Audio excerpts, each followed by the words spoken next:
మద్యం కుంభకోణంలో కవిత జైలుకెళ్లిందని రానున్న రోజుల్లో కాళేశ్వరం అవినీతిపై ధరణి కుంభకోణంపై కేసీఆర్ కేటీఆర్ ఖచ్చితంగా జైల్లోకి వెళ్తారని కేసీఆర్ అనాలోచనల వల్లే ధనిక రాష్ట్రంగా ఉన్న తెలంగాణ రాష్ట్రాన్ని అప్పుల రాష్ట్రంగా మిగిల్చారని ఎమ్మెల్యే రాజగోపాల్ రెడ్డి అన్నారు. మునుగోడు ఎమ్మెల్యే కోమటిరెడ్డి రాజగోపాల్ రెడ్డి ఆధ్వర్యంలో చౌటుప్పల్ 6 మున్సిపల్ కౌన్సిలర్లు, మండల బీఆర్ఎస్ అధ్యక్షుడు, బీఆర్ఎస్ ముఖ్య నేతలు సుమారు 200 మంది కాంగ్రెస్ పార్టీలో జాయిన్ అయ్యారు. ఈ కార్యక్రమంలో భువనగిరి పార్లమెంట్ కాంగ్రెస్ పార్టీ అభ్యర్థి చామల కిరణ్ కుమార్ రెడ్డి, కాంగ్రెస్ నాయకులు, కార్యకర్తలు పాల్గొన్నారు. రాజగోపాల్ రెడ్డి మాట్లాడుతూ పార్లమెంట్ ఎన్నికల్లో తెలంగాణ రాష్ట్రంలో ఖచ్చితంగా 14 ఎంపీ సీట్లు గెలుచుకొని తీరుతామని, భువనగిరి కాంగ్రెస్ పార్టీ అభ్యర్థి చామల కిరణ్ కుమార్ రెడ్డి అత్యధిక మెజారిటీతో గెలవబోతున్నారని తెలిపారు.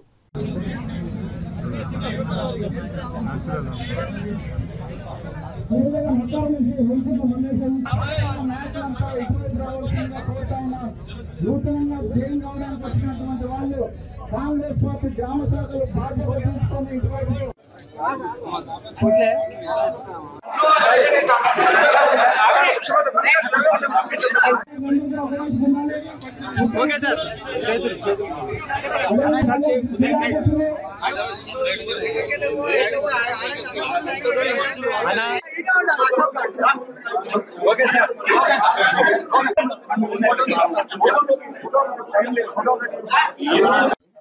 చౌటుప్పల్ మండల కేంద్రంలో చౌటుప్పల్ మున్సిపాలిటీ కౌన్సిలర్తో సహా మండలంలోని పలు గ్రామాల నుంచి టిఆర్ఎస్ పార్టీ నుంచి పెద్ద ఎత్తున కాంగ్రెస్ పార్టీలో చేరిన ప్రతి ఒక్కరికి కూడా పేరు పేరున స్వాగతం పలుకుతున్నాను.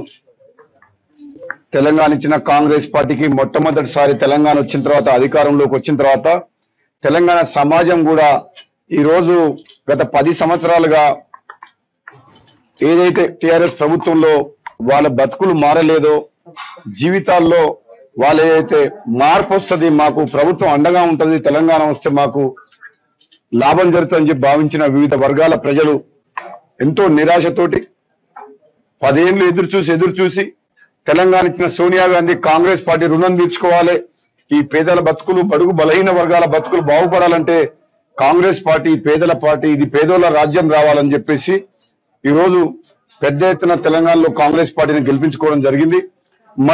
మలి దశ పార్లమెంట్ ఎన్నికల్లో జరుగుతున్న ఒక ఉద్యమం లాంటి ఎన్నికల్లో ఇప్పుడు తెలంగాణ సమాజం మొత్తం మద్యం కుంభకోణంలో కేసీఆర్ కూతురు కవిత అరెస్ట్ అయిన తర్వాత,